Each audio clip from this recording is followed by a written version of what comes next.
আপনি কি জানেন, আমাদের প্রাচীন শাস্ত্রগুলো বলে সকালের কিছু ছোট্ট অভ্যাস আমাদের সারাদিনকে প্রভাবিত করে। মাত্র 3টি সহজ কাজ যদি আপনি সকালে করেন, তবে আপনার মন, শরীর এবং আত্মা শক্তিশালী হয়ে উঠবে। সকালের সময়কে বলা হয় ব্রহ্ম মুহূর্ত, অর্থাৎ ভোর 4টা থেকে 6টা। এই সময়টিতে আমাদের মস্তিষ্ক সবচেয়ে বেশি কর্মক্ষম থাকে এবং আধ্যাত্মিক শক্তি গ্রহণের জন্য এটি আদর্শ সময়। তাহলে আসুন জানি, শাস্ত্র অনুসারে সেই 3টি গুরুত্বপূর্ণ কাজ কি। গীতা ও উপনিষদে বলা হয়েছে, যারা ভোরবেলা ওঠে তারা জীবনে সাফল্যের দিকে এগিয়ে যায়।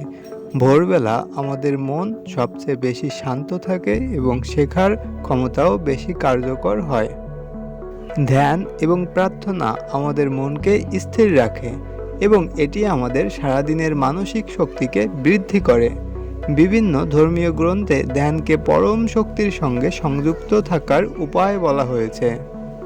ওম ধ্বনি বা হরে কৃষ্ণ মহামন্ত্র বা অন্য কোনো পবিত্র শব্দ উচ্চারণ করলে আমাদের শরীর এবং মন উভয়ই প্রশান্ত হয়।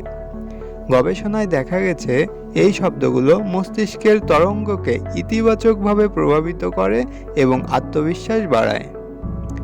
এখন আপনি জানেন সকালে করা মাত্র 3টি কাজ কিভাবে আপনার দিন এবং জীবন বদলে দিতে পারে। তাহলে আজ থেকেই এই অভ্যাসগুলো শুরু করুন এবং দেখুন কিভাবে আপনার জীবন বদলে যায়।